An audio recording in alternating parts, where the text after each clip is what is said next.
My brother Phil served in the U.S. Air Force from 1985 to 2005. He retired a major. The last days of his service included a deployment to Iraq. Since retiring, my brother has been a high school ROTC instructor. He himself was in junior ROTC in high school. I texted him yesterday morning wanting to let him know that I was thinking about him. And I admitted that after all these years, I still didn't know the proper sentiment to convey on Veterans Day. I asked, "Are you tired of hearing thank you for your service?" He replied, "I always appreciate the sentiment. However," he said, "I maintain the Air Force did more for me than I did for it.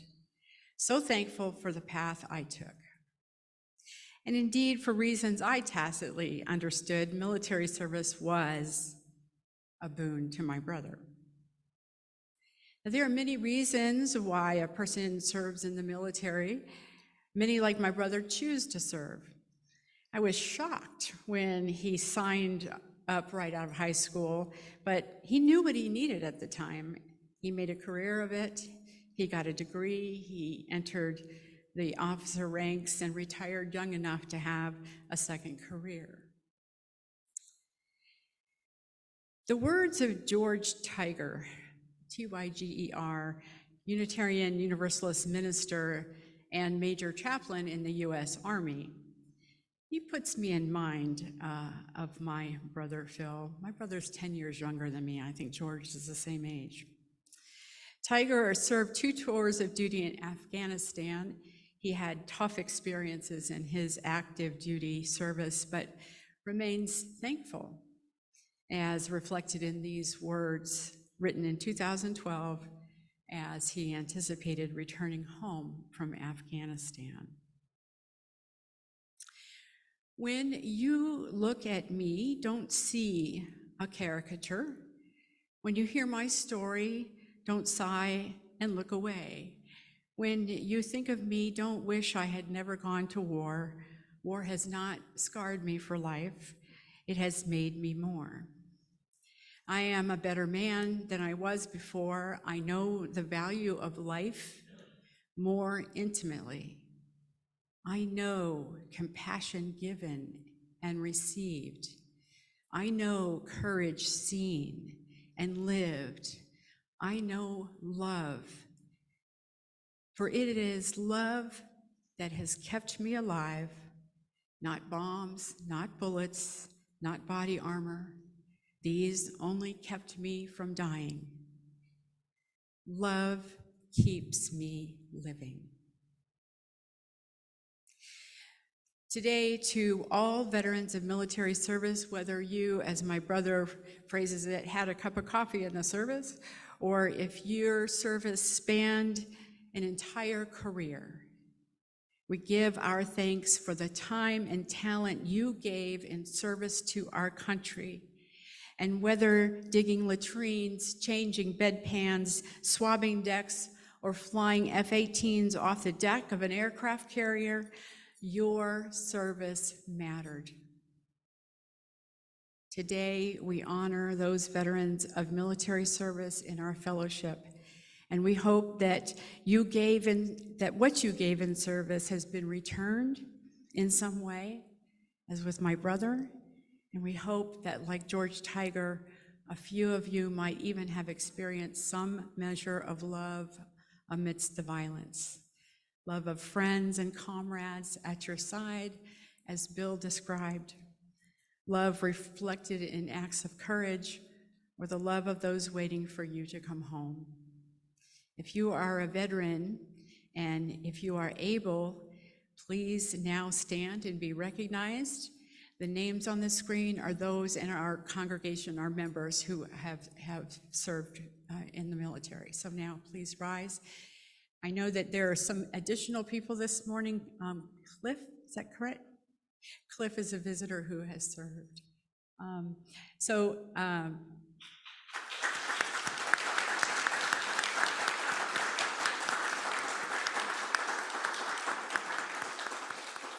Thank you. You may be seated. Screen actor Ronald Reagan was elected governor of California. The Gemini 12, carrying Buzz Aldrin and James Lovell, safely splashed down in the Atlantic. The Cold War and the Vietnam War raged on. The space race wore on, and the civil rights movement progressed. And the Unitarian Universalist Fellowship of Boca Raton found itself on the map with the purchase of the Baptist Church at 162 West Palmetto Park Road. Just 4 years young, the fellowship was certified in 1962 with 17 members. If we could have the next slide, we see the names of those charter members of our fellowship. And I don't believe that any of them are with us today.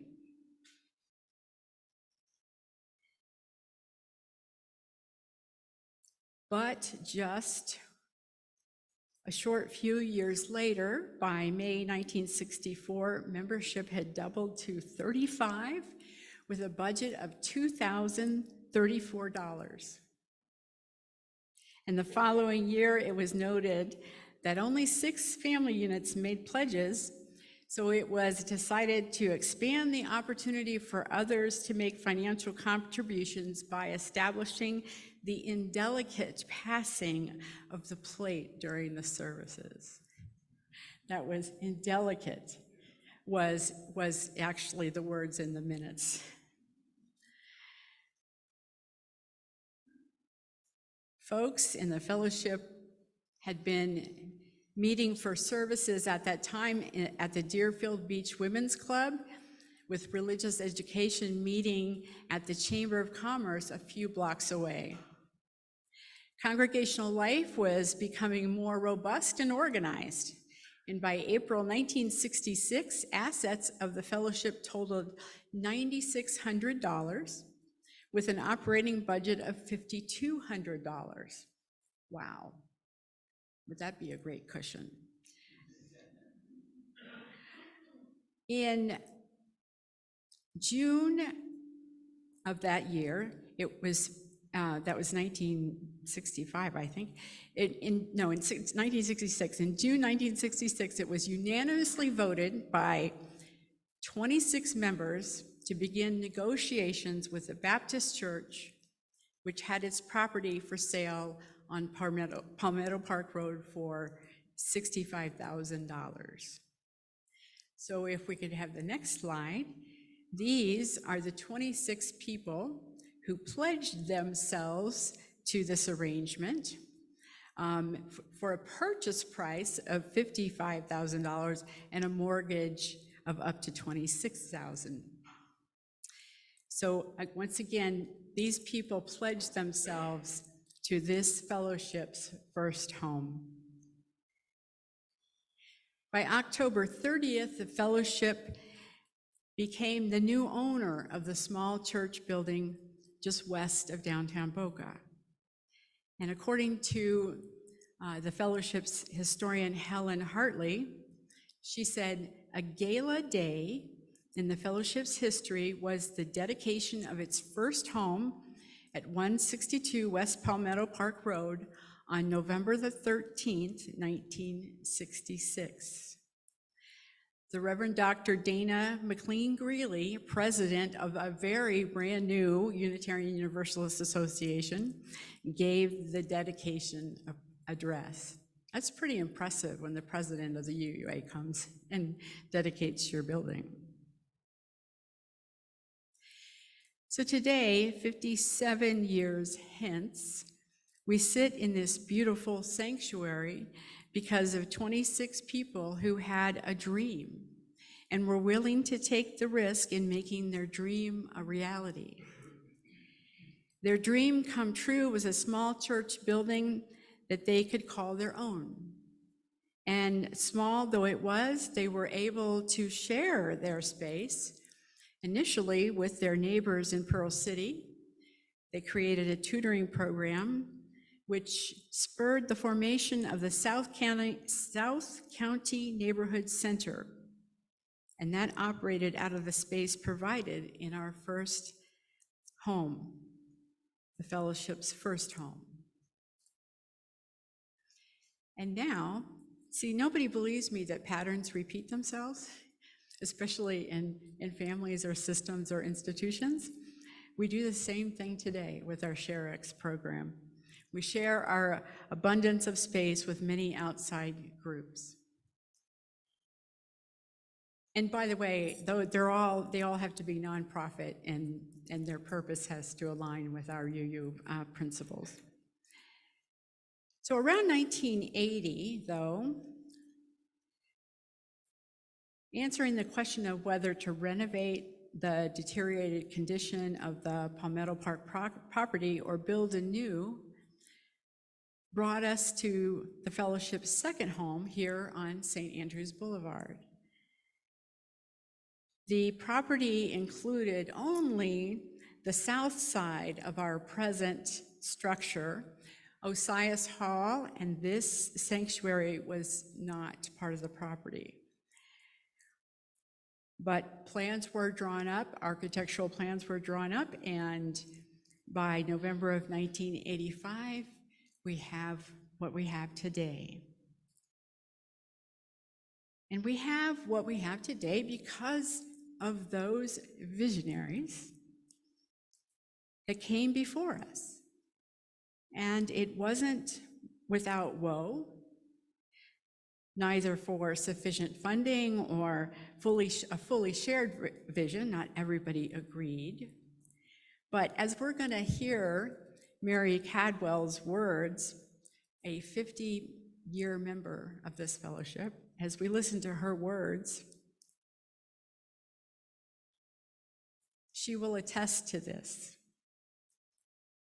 But she also reminds us that we persevered, the congregation persevered, found its footing, moved forward every time. Generous donors in 1984-85, generous donors and strong leadership, both lay and ministerial, helped guide the way. And now we enjoy the fruit of trees we did not plant. Is that the end of our story? Certainly not. As a line in our opening hymn suggests, what they dreamed be ours to do. And that means that we are now the dreamers. That means that we must have a vision for the future. We must now plant trees, the fruit of which we will not know. We must now take care of what we have, but in order to do that, we must know what we have.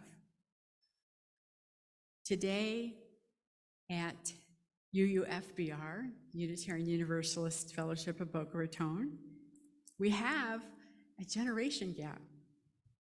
There are a few who have been long-standing tenure: Mary Cadwell, Sharon Drew. Where are you, Sharon? Oh, you're over there. That's right. And Robert Duchemin, who's hiding on the back row. Most of you, the rest of you, joined in the last 15 years or so. Oh, that's not? What is it, right? Yeah, I said but most of the people who are sitting in here, right. And that's a long tenure too, Brenda. I forgot, 1980, yes. You experienced the former building. But most of the rest of you are much more recent than that. So we want to not only uphold those folks who made our first home possible and our second home possible, but we also want to talk to people who have been here for, let's see, that would make it 40 years? my math right, 40 years and 50 years. So we want to also hear what they have to say about our history.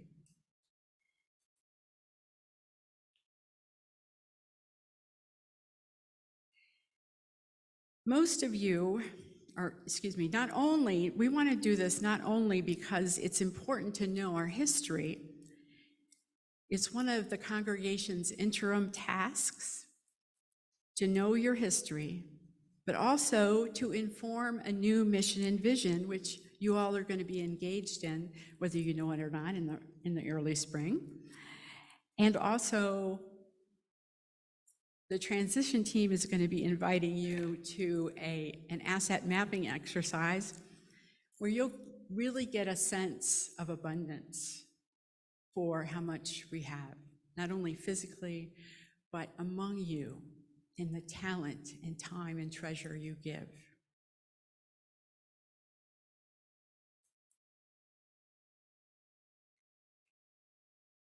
What they dreamed to be ours to do, let this Founders Day be celebrated annually. I recommend annually, so that you remind yourselves that you are now the keepers of dreams and planters of trees. I'll leave you with that thought as I invite Sharon Drew to share Mary Cadwell's wise and informative words on her 50-year experience with this fellowship.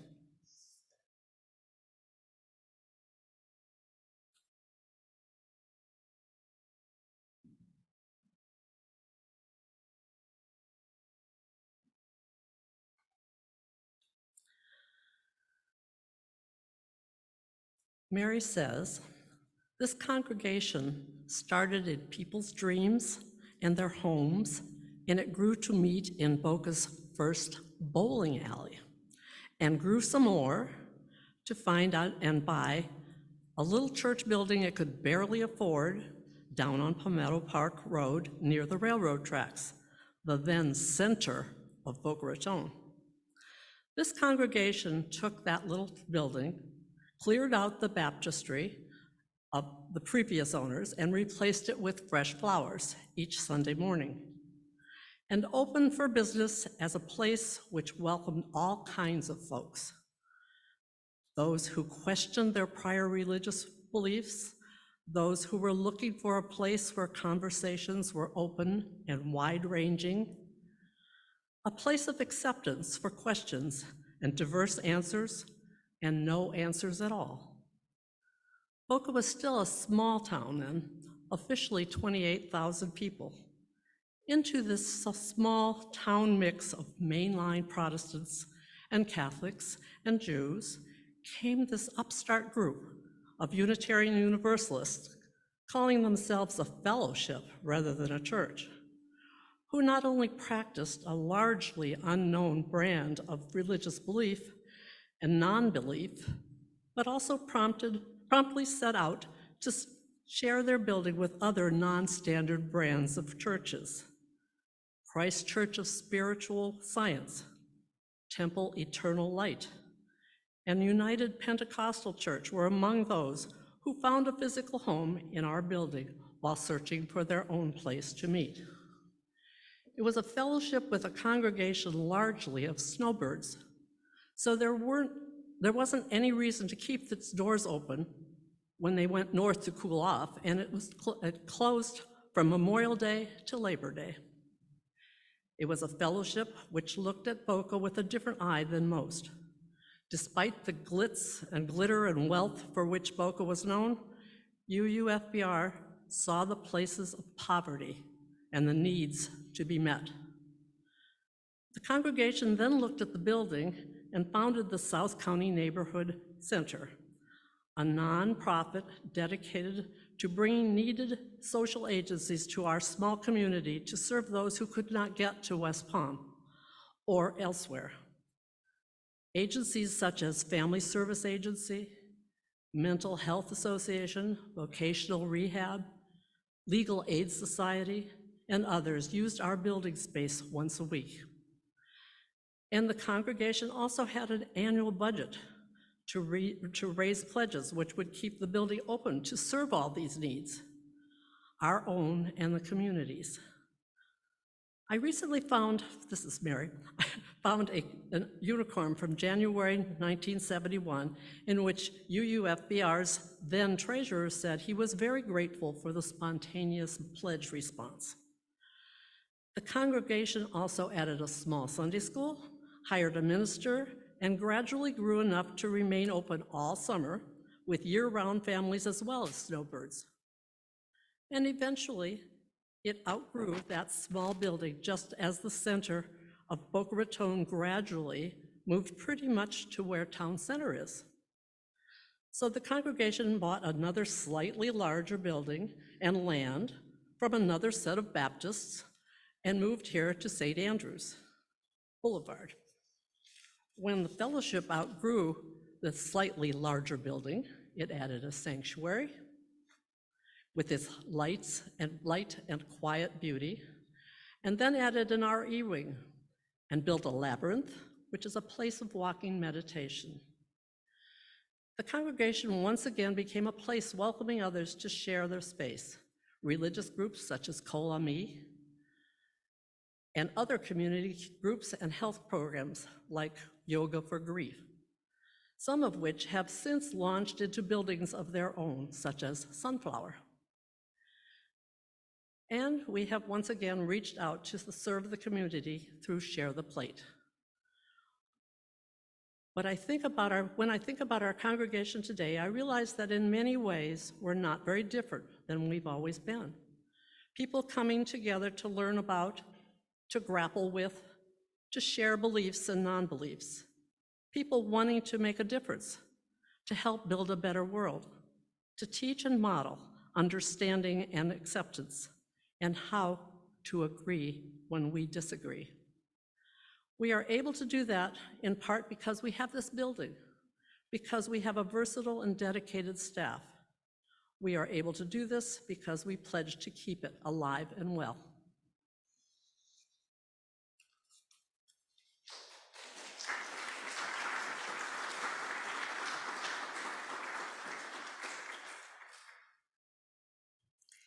We pledge to keep it alive and well.